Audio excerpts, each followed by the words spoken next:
Você já parou para pensar no impacto profundo que as escolhas de uma nação pode ter sobre o futuro? Nesse vídeo nós vamos desvendar uma história repleta de reviravoltas, cheia de decisões questionáveis e, acima de tudo, lições eternas sobre a fé e a redenção. Nesse vídeo nós vamos falar sobre Judá, um reino que, apesar de ter testemunhado o exílio dos seus irmãos israelitas do povo do norte pela mão dos assírios, eles permaneceram firmes, só que só por um tempo.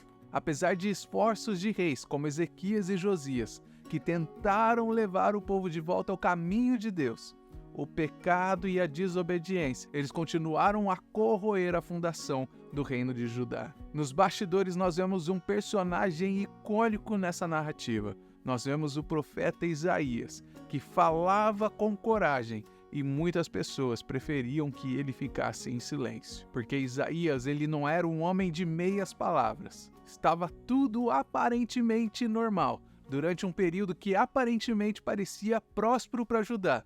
Ele trazia uma mensagem de verdade incontestável. E essa verdade que Isaías trazia, que ele profetizava, acabava incomodando muita gente. E a mensagem dele não apontava apenas a desigualdade social, que era gritante naquela época, mas também apontava a decadência espiritual daquele povo, que estava ameaçando corroer aquele reino de dentro para fora. Contemporâneo a Isaías, nós temos também o profeta Miqueias, que pregava veementemente contra a desigualdade social. Ele condenava a idolatria. Ele também falava sobre a importância da justiça e da paz. As profecias não eram apenas de destruição ou contra o pecado, mas elas também traziam esperança de um Messias que traria a unificação e a renovação para aquele povo, conforme nós vemos lá em Miqueias capítulo 5, do versículo 2 ao 3. Mas a pergunta que eu me faço pessoalmente sobre esse texto bíblico, sobre a história de Judá, é como que essas pessoas, mesmo tendo o aviso desses profetas que estavam lá, aconselhando,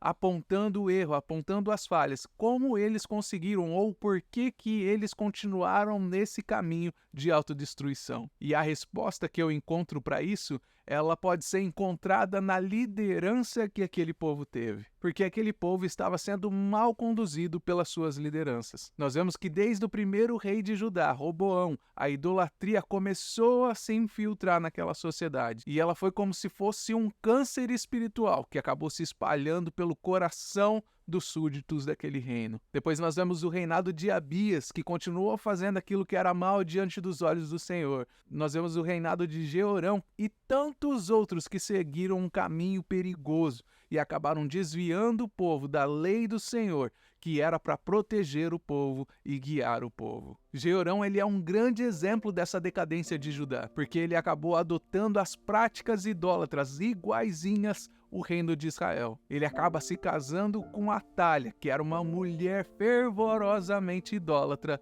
igual a mãe dela também era. Você provavelmente conhece a mãe dela. A mãe dela era Jezabel. E quais foram as consequências dessas lideranças em cima do povo de Judá? A consequência foi uma doença terminal, que acaba marcando não apenas o fim do reinado de Judá, mas também serviu como um sombrio lembrete das consequências dos desvios espirituais. E a minha pergunta é: o que nós podemos aprender dessa história de Judá e dos líderes de Judá? Essa é uma reflexão muito importante, que nós precisamos refletir sobre a integridade da fé e da justiça. Como as minhas escolhas e as suas escolhas em servir ao Senhor, elas podem ecoar através da história, moldando o futuro da minha e da sua família. Mas mais importante que isso, é a história da redenção, é a história da esperança. A promessa de que mesmo na hora mais sombria da nossa vida, existe uma redenção que nunca está fora do alcance. Nós vemos através da história Deus revelando o seu amor, Deus revelando o seu cuidado, Deus revelando a sua misericórdia